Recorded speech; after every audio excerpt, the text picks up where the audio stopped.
Oke, perkenalkan nama saya Benedictus Vero dengan NIM 231124020. Nah, pada kesempatan kali ini saya akan membahaskan tentang Konsili Vatikan kedua dan juga dilihat dari perspektif ataupun pandangan yang dibagi ke dalam dua dokumen yang sangat penting, yaitu Lumen Gentium dan juga Gaudium et Spes. Nah, Konsili Vatikan kedua ini terjadi pasca sebagai pembaharuan gereja untuk kedepannya.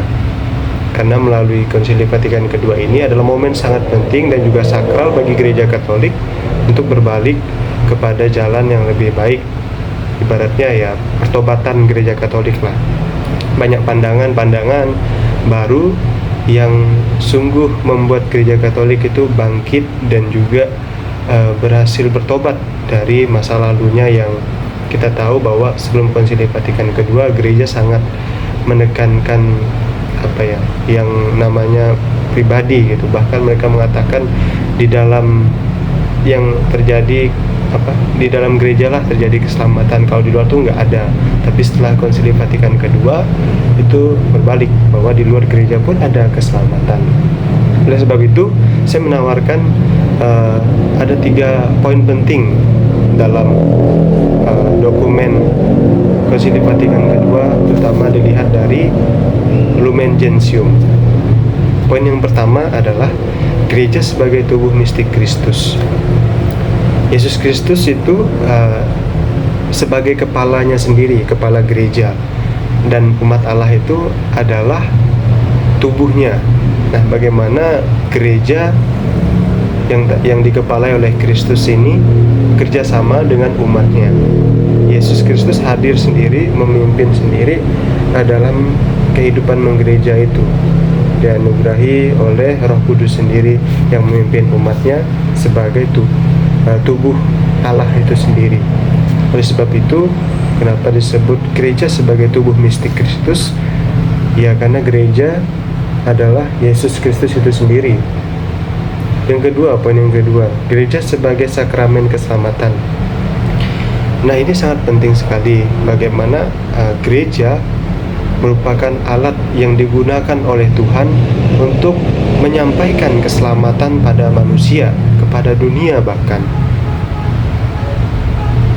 Hal ini semata-mata karena kasih Allah dalam kehidupan manusia. Allah sungguh mengasihi manusia sehingga diwujudkan gereja ini dipandang sebagai sakramen keselamatan itu sendiri. Orang-orang yang datang kepada gereja diharapkan diselamatkan dan mampu dibawakan kepada Allah sendiri. Nah, orang-orang yang di luar gereja pun diselamatkan oleh Tuhan. Dan bagaimana peran gereja ini sebagai sakramen keselamatan bukan hanya kepada orang Katolik saja, tetapi kepada semua orang. Oleh sebab itu, gereja sebagai sakramen keselamatan Allah bukan hanya untuk pribadi ataupun orang Katolik saja, tetapi untuk semua. Bagaimana gereja memandang dirinya sebagai sakramen keselamatan ini menghadirkan nilai-nilai kerajaan Allah di tengah dunia saat ini. Kemudian poin yang ketiga, peran hierarki dan umat Allah. Nah, pewartaan Injil itu bukan hanya dilakukan oleh paus, uskup, imam, dan diakon, tapi menjadi bagian tanggung jawab semua umat Katolik yang telah dibaptis. Siapa saja bisa mewartakan, mengambil peran untuk mewartakan kabar gembira, yaitu Yesus Kristus itu sendiri. Nah, dokumen yang kedua dari Konsili Vatikan kedua adalah Gaudium et Spes. Di sini saya menawarkan ada 4 poin penting yang bagi saya perlu diperhatikan. Yang pertama, gereja sebagai pelayan dunia, di mana gereja diharapkan hadir, membantu dan memberikan solusi, memecahkan setiap masalah dan melayani umat Allah yang ada tanpa memandang keyakinannya, latar belakangnya, sukunya, rasnya, dan sebagainya, warna kulitnya. Tapi bagaimana gereja yang merangkul, melayani semua umat Allah itu. Kemudian yang kedua, poin yang kedua, dialog dengan dunia yang modern ini. Nah, di sini di dalam Gaudium et Spes ditekankan bahwa bagaimana gereja berdialog dengan dunia di zaman sekarang, di zaman yang serba canggih, dengan para ilmuwan, para peneliti dan sebagainya. Ini semata-mata untuk menyelaraskan antara pengetahuan dan juga iman, agar orang hidup itu bukan hanya dengan pengetahuan saja, tetapi juga dengan imannya. Oleh sebab itu, peran gereja adalah mendengarkan dengan penuh kasih. Bagaimana gereja mendengarkan keluh kesah, tantangan, dan juga pergulatan dunia yang saat ini dengan penuh kasih, dengan penuh kerendahan hati, sehingga tidak hanya memandang bahwa iman itu lebih penting dari pengetahuan, tapi bagaimana pengetahuan dan iman ini berjalan bersama-sama, sehingga memahami segala sesuatu itu bukan hanya dengan iman saja, tapi juga dengan pengetahuan. Begitu juga dengan sebaliknya, sehingga tidak terjadi penyesatan. Kemudian poin yang ketiga, gereja dan hak asasi manusia. Nah, di sini di mana ditekankan bahwa gereja harus berani menyuarakan kebenaran, memperjuangkan keadilan, kesetaraan, dan juga kebebasan bagi mereka yang mengalami ketidakadilan, terutama menyangkut hak asasi manusia itu sendiri.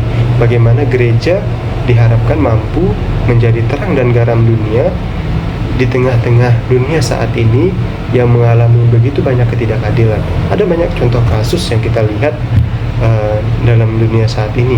Oleh sebab itu, gereja diharapkan mampu untuk menjadikan gereja ini tempat solusi untuk memperjuangkan hak asasi manusia itu, karena memang bagaimana Kristus sendiri menghargai setiap hak asasi manusia. Oleh sebab itu, gereja yang tadinya sebagai tubuh mistik Kristus juga diharapkan mampu untuk memperjuangkan hak-hak asasi manusia itu, yaitu membela mereka yang lemah, yang tersingkir dan terabaikan.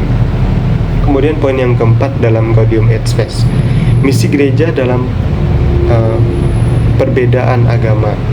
Nah, bagaimana gereja menjadikan